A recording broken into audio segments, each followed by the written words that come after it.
Olá, muito boa tarde, bem-vindos a mais um episódio do Alentriocast, ouvir o Conselho e decidir o futuro. Estamos em contagem decrescente para as eleições autárquicas de 12 de outubro e hoje temos connosco um convidado muito especial, o Dr. Carlos Sorrinho, que é candidato pelo Partido Socialista à presidência da Câmara Municipal de Évora. Muito boa tarde. Boa tarde, é um gosto participar neste podcast. Bem-vindo, e falar de Carlos Sorrinho dispensa apresentações. Pelo seu vasto currículo em termos políticos e também académico. É catedrático da Universidade de Évora, já integrou um governo, portanto, com uma pasta da energia enquanto secretário de Estado, foi eurodeputado, foi deputado, lança-se nesta corrida, portanto, a um conselho, às autárquicas. Era uma experiência que ainda não tinha experienciado ou vivido. É uma experiência que de facto não tinha tido. Já fui membro da Assembleia Municipal de Évora, já fui membro da Assembleia Municipal de Montemoro Novo. Não estava nos meus horizontes ser candidato a uma Câmara Municipal.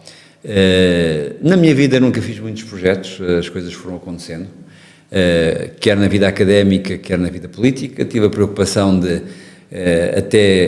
digamos, fazer o meu ciclo académico e ser professor catedrático, dar particular atenção à vida académica, sempre com muita participação política. Depois fiquei com mais tempo para a participação política. Alguns dos cargos políticos não tinham mesmo a possibilidade de serem conciliados, não no gosto sim, mas na tarefa com a vida académica. Recordo, por exemplo, que eu fui líder parlamentar do grupo parlamentar do Partido Socialista. As pessoas imaginam que ser líder parlamentar é uma tarefa mais do que 100%. Fui, aliás, membro de mais do que um governo. Tive a pasta da administração interna, por exemplo, com o atual, como ministro, que é agora o presidente da minha comissão de honra, o Nuno Seferente Teixeira. Mas quando agora terminei este mandato no Parlamento Europeu, voltei a Évora, voltei à minha universidade e voltei a ser igual àquilo que sou, ou seja, ser um académico e sempre com perspectiva de poder trabalhar e colaborar e desenvolver política que ajuda as pessoas, e que é que eu gosto de fazer. E perante a realidade percebi que o desafio mais difícil e mais importante, onde eu podia pôr a minha experiência ao serviço daquilo em que acredito, era a Câmara de Évora, de facto, porque havia outras coisas que eu podia fazer do plano regional, do plano nacional, mas a Câmara de Évora está de tal maneira central, tem desafios de tal maneira importantes, enfim, a capital da cultura e as oportunidades que têm como cidade universitária, como cidade de património mundial, com toda a oportunidade na área da aeronáutica, do espaço, da saúde. Não vamos falar do hospital, como dizíamos há pouco, mas do Hospital Central, que vai mudar perfeitamente muito o panorama da saúde, não apenas de Évora, mas da região. Enfim, Évora está numa situação que precisa de mudar, e é ali que eu acho que é mais importante eu colocar a minha experiência ao serviço do Conselho, mas eu julgo que o sucesso de Évora será também, ou a recuperação de Évora, será também um bom contributo para a recuperação de todos os concelhos do distrito, para a recuperação da região e para que as pessoas vivam melhor. Doutor, foi uma escolha sua ou foi uma escolha do Partido Socialista, ou houve ali um ponto de encontro? Doutor Carlos Sorrinho queria ser autarca e o Partido Socialista que precisava de um candidato para Évora. Não, é preciso ser muito claro, a escolha foi obviamente minha. Aliás, não houve a escolha minha, foi a escolha de me disponibilizar para depois. As pessoas não sei como é que funcionam os outros partidos, o Partido Socialista funciona assim: os candidatos autárquicos são designados e mandatados por uma comissão política conselhia, não é? Portanto, quem me escolheu do ponto de vista estatutário, por unanimidade e voto secreto, foi a Comissão Política Conselhia do Partido Socialista, que, aliás, na mesma reunião, me deu o mandato para organizar o programa, para escolher as listas. Ao longo do processo falei sempre com as pessoas, dei sempre informação, mas, portanto, quem me escolheu estatutariamente foi a Comissão Política do Partido Socialista, mas a escolha de poder ser escolhido foi minha, e ninguém me influenciou nesse sentido. Não tinha nenhuma, não tinha outra obrigação, não obrigação para com a minha cidade, para com as pessoas que confiam em mim, e claro, sou do PS, tenho muito orgulho de ser do PS. Mas esta é de facto a primeira campanha que está a viver dentro deste género, porque de facto já foi eleito, teve que ser eleito para eurodeputado, teve que ser eleito... Tantas campanhas, já deputado, fui eleito 6 vezes deputado por Évora. Exatamente, mas estamos a falar de campanhas diferentes completamente. Há a campanha para deputado, que muitas vezes, normalmente os eleitos são eleitos através do partido, muito através do partido. As campanhas estão a mudar, mas entretanto, para uma campanha autárquica requer outro esforço, com certeza mesmo, claro, por parte dos candidatos. Em primeiro lugar, e o que eu quero perceber é que também levarmos a resposta a muitos eburenses e a muitas pessoas que como começámos a nossa conversa, e que veio o Dr. Carlos Zorrinho, um catedrático, um intelectual, um homem de gabinete, não tanto da rua, no contacto, no olho a olho com a pessoa. Portanto, e é isso que eu lhe quero perguntar, como é que se tem sentido nesta campanha? Dá ou não dá alguma razão a quem pensa dessa forma? Talvez os mais novos que não me conhecem possam pensar isso, que eu sou um homem de gabinete, mas eu nunca fui na minha vida um homem de gabinete. E as pessoas que me conhecem em Évora sabem que eu era uma pessoa que desde muito miúdo, que me envolvia em tudo, que jogava a bola, que corria, que participava no grupo de teatro, na vida diurna e noturna da cidade. Mas daí para cá, sim, vai um longo caminho. É evidente que daí para cá as pessoas passaram a ver mais na televisão do que no terreno, é verdade, mas eu apresentei a minha candidatura, passaram a ver mais na televisão do terreno, porque, embora eu vivesse em Évora, voltasse em Évora aos fins de semana, sempre que podia, os meus desempenhos não eram diretamente em Évora, como é evidente, mas eu iniciei a minha candidatura e ela foi apresentada em 14 de dezembro, e desde essa altura nós todos os dias temos feito visitas concretas aos bairros, aos locais, às associações, aos clubes, passado pela cidade, e o que eu quero dizer é que, com toda a sinceridade, eu não sei qual é o resultado que vou ter, mas eu já fiz muitas campanhas em muitas circunstâncias. Mas esta é diferente.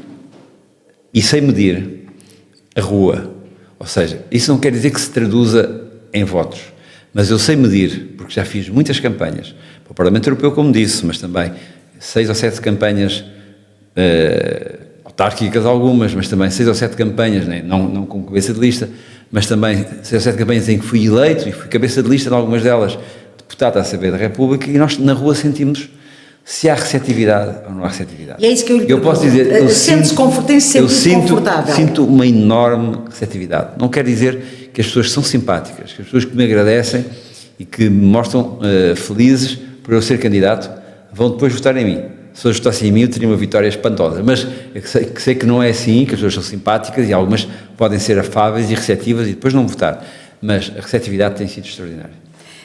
E nesses bairros que já citou, associações, instituições, enfim, todos vamos acompanhando também aquilo que tem sido o trabalho dos nossos candidatos.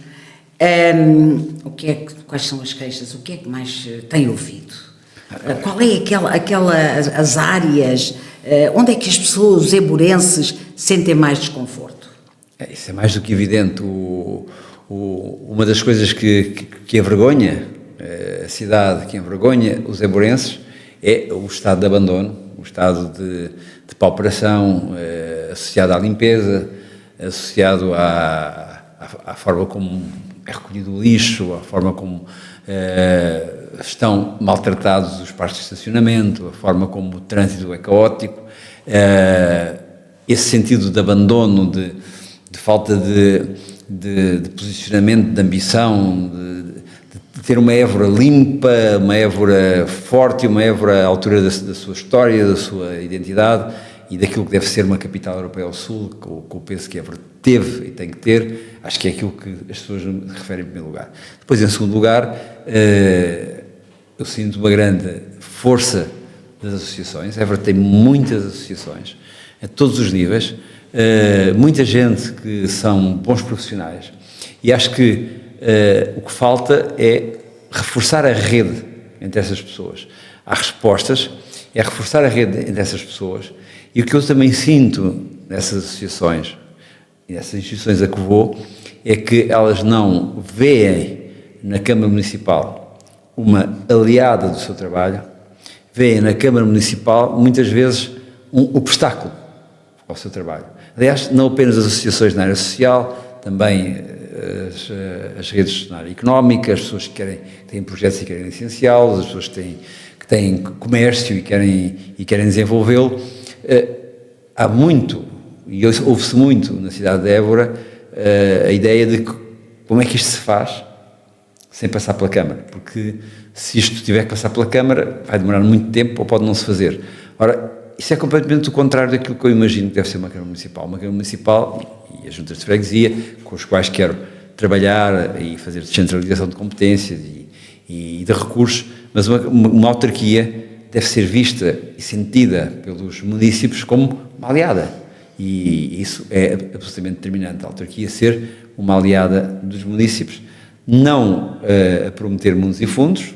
A Câmara de Évora tem dificuldades. Era isso que eu ia perguntar. Tem prometido às pessoas ou tem apenas ouvido para poder fazer o diagnóstico? Qual tem sido a sua atitude? Eu tenho ouvido, tenho dito às pessoas o que pensam, porque sou transparente, não tenho feito promessas que não sejam consistentes e tudo aquilo que eu recolhi, mas não sou eu, porque nós criámos 8 grupos temáticos, ouvimos muita gente, fizemos uma convenção, um dia com 40 graus, no Teatro Garcia de Rezende, enchemos o Teatro Garcia de Rezende, fizemos uma convenção programática, agora apresentámos o programa no dia 5, no centro, no Salão Central Liborense, também completamente cheio. Portanto, nós ouvimos, conversámos, recolhemos e aprendemos com as pessoas, dissemos o que pensávamos, ou eu disse o que pensava e aprendi.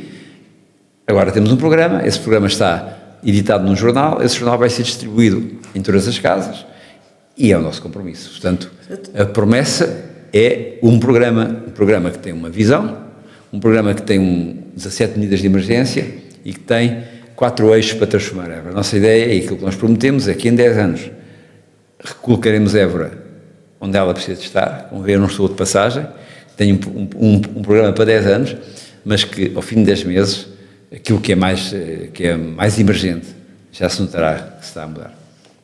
O bom filho à casa torna-se. Tem um programa para 10 anos, portanto, é porque quer mesmo ficar nesta, que é a sua se tiver cidade, saúde, que é uma das... Se tiver saúde e se os éborenses confiarem em mim, porque em democracia permitem que me eleger agora e depois, para fazer 10 anos, terão que me eleger pelo menos mais 2 vezes, cá estarei. Soutor, deixe-me só aqui, neste ponto, porque a mim particularmente, porque é referido pelos éborenses, pelos candidatos, que é a questão da limpeza da cidade. É um facto, é que, de facto, a limpeza é como nas nossas casas, é o cartão de visita, obviamente, não é? E deve estar limpa. Mas este será um problema, aquele que será mais difícil de resolver, ou então aquele pilar estruturante para Évora, para o seu desenvolvimento. À partida, a mim que sou leiga, não me parecerá, será muito difícil colocar a cidade limpa. Mas repara uma coisa, e usou aí uma imagem que eu vou usar também. Se tiver a sua casa toda desarrumada e suja, sente-se à vontade de fazer lá grandes projetos? É o princípio, é a base. E a verdade é que é por aí que começa. Posso dizer, o mais importante de uma cidade é a limpeza. Porque se a cidade estiver limpa, se a cidade estiver arranjada, se a cidade tiver sinalética adequada, mobilidade urbana, cria-se um ambiente e um contexto completamente diferente para depois fazer todos os projetos. Até termos as grandes empresas que vamos atrair, Secretaria do País da Cultura e tudo mais. Mas é por aí que se começa. Se é fácil, não é. Nestes 12 anos, a situação tem vindo sempre a degradar. Eu visitei o serviço da Câmara Municipal que é encarregue da limpeza urbana e, de facto, é um serviço que está muito pauperado. Os seus trabalhadores fazem um esforço grande. Muitas vezes têm que fazer limpeza e neste verão, por exemplo, em situações muito penosas, mas não foi criada na autarquia uma capacidade e nem um modelo de organização que permita limpar a cidade. O que eu proponho é trabalhar com os juntas de freguesia, criar equipas com responsabilidade territorial, e não vai ser fácil, mas vai ser possível fazer a limpeza. Agora, o que não é possível é dizer, como diz, por exemplo, a atual maioria na Câmara, sim, que está a fazer muita externalização de limpeza e está a contratar muitas empresas externas, mas defende que deve ser feito pela Câmara, mas depois o serviço da Câmara, que devia fazer isso, está completamente pauperado e não tem condições. Uma Câmara com cerca de 1.300 pessoas, o que é que, na sua opinião, e que vai daquilo que já observou, o que é que pode estar, não estar bem em termos de organização? Haverá nos vários setores funcionários a mais e noutros a menos? É óbvio. Muitas vezes, para se reorganizar, temos que perceber. É óbvio, quando as pessoas sentem que uma Câmara, isso é factual, a Câmara de Évora, penso que com a dimensão de 50 mil habitantes, é a Câmara do país que tem mais funcionários. E, portanto, quando uma Câmara tem muitos trabalhadores, e eu não sou contra que tenha esses trabalhadores, quero que eles se sintam motivados e prestem um serviço adequado e se sintam motivados por ser trabalhadores da Câmara de Évora. Mas quando uma Câmara tem 1.300, enfim, o número também varia muito, mas tem muitos trabalhadores, e as pessoas sentem que há falta de pessoas na Câmara, isso significa uma coisa, é desorganização. Eu visitei os serviços e essa desorganização é clara, a forma como os serviços são organizados, muitas vezes áreas que são confluentes estão em edifícios diferentes, os papéis têm que ir a várias secções, os dossiês circulam sem que saiba muito bem qual é o fluxo adequado e, portanto, a Câmara precisa de uma grande reorganização. Ela será feita a partir, como também tem no meu programa, a partir do levantamento de procedimentos, levantamento de processos, de informatização de todos esses processos, e as pessoas saberão o que é que têm que fazer, o que é que cada um tem que fazer, serão capacitados para isso e acredito que dessa forma daremos uma melhor resposta. Doutor, que tipo de omeletes pode fazer a Évora com os poucos ovos que tem? Traduzindo isto, quero dizer que, de facto, a situação financeira da autarquia é complicada, é difícil. Olha, eu não consigo falar em números, porque já ouvi tantos e nenhum são coincidentes uns com os outros. Mas pronto, mais ou menos percebemos que, de facto, a Câmara tem uma dívida ainda muito grande, uma capacidade de endividamento. Eu entrevistei o atual Presidente de Câmara há uns meses, que me falou em 7 milhões, agora já se fala de 27, 37, por isso digo. Portanto, não sei, de qualquer das formas, nunca são números muito alargados e que é, de facto, quem for eleito no dia 12 de outubro tem uma nobre missão se o conseguir. O que eu lhe posso responder é que não me vou preocupar com os ovos. Claro que ter poucos ovos é mau, sobretudo é mau ter poucos ovos. É muito mau que não consegue fazer as omeletes, doutor. É mau, mas não, deixa-me responder, deixa-me defender o meu ponto de vista, já que estou a usar uma imagem que é a sua imagem. Portanto, o que é a sua imagem, a imagem que usou para me fazer a pergunta. Portanto, o que me preocupa é que haja tão poucos ovos. Não é tanto a dívida, é o facto desta dívida ter sido constituída sem que tenha sido para fazer investimentos que agora permitam ser rentabilizados para pagar a dívida. Porque se a dívida decorresse de investimentos feitos que permitissem agora pagar a dívida, isso é gestão. Não, a dívida foi constituída, é uma dívida operacional. Por isso, não é dos ovos que eu tenho que tratar, é da galinha. Portanto, eu vou pôr a galinha a pôr mais ovos. E esse é o meu grande objetivo. Ouvi uma frase, e é mesmo para concluir. Já o conheço há uns anos, aliás, já nos conhecemos há uns anos, há umas décadas, e de facto ouvi esta frase da sua boca, nunca esperaria ouvir. Não sei, é verdade, não sei se quem nos está a ver e ouvir tem a mesma percepção, mas o Dr. Carlos Sorrinho, já nesta campanha, disse a alguns que se tiver que fazer greve de fome, eu faço greve de fome para conseguir os objetivos. Não esperava, fiquei surpreendida com essa, porque nos conhecemos e penso conhecê-lo há alguns anos, mas talvez tenha demonstrado o quanto abraçou esta causa, o quanto está comprometido com ela. Isso. Disse essa frase. Essa frase foi exatamente para dizer aos éborenses. Não, disse essa frase num quadro, numa questão que é se as pessoas que estão a ouvir perceberem porque é que eu disse isso. Nós temos um hospital central, que aliás não serve só a Évora, serve também todo o distrito, toda a região, que está parado por causa de um protocolo que a Câmara diz, ainda hoje, voltei a ouvir isso, que pediu uma audiência ao Ministro e o Ministro não recebeu, e o Ministro diz que não recebe. Portanto, uma luta de lana caprina. Eu, se tivesse um hospital central parado por causa de um protocolo, por causa de um pequeno terreno para finalizar o hospital, eu ia para a porta do Ministério, fazia uma greve de fome, até que isso fosse resolvido. Para essas circunstâncias, em termos de hospital ou para outras... Tentaria outras. Eu prefaziei, portanto, a sua expressão e a sua frase, precisamente para, provavelmente, que me diga se é tão abraçou e abraça esta causa com tanta determinação e até com alguma paixão, claro, que o levava a tentar... Seja o governo qual for, seja a Comissão Europeia qual for, para defender Évora, eu usarei todos os meios legais à minha disposição. A greve de fome está na fronteira, mas só para aquele exemplo, que era um exemplo, ou para exemplos do mesmo nível. Eu acho que percebi, todos os eburenses que eu ouvi, eu percebi, mas surpreendeu-me. Okay. Portanto, Dr. Carlos Zorrinho, gostei desta conversa, não sei se foi o seu caso e que os eburenses também... O que importa é que as pessoas que estão a ouvir gostem. Exatamente, mas também... Mas foi uma conversa feita com sensibilidade daquilo que estamos a sentir. É isso mesmo. Doutor, vamos nos encontrar no dia 22 e então aí vamos falar com todos os candidatos e perceber quais são as escolhas dos candidatos em termos de propostas e depois as escolhas dos éborenses para dia 12 de outubro. Bem, convido os éborenses a ouvir todos os debates, esse também, e vão receber também nas suas casas o nosso programa, a lê-lo, a refletir, juntos, como eu costumo terminar os vídeos que faço, juntos vamos conseguir. Muito obrigada, Dr. Carlos. Muito obrigado.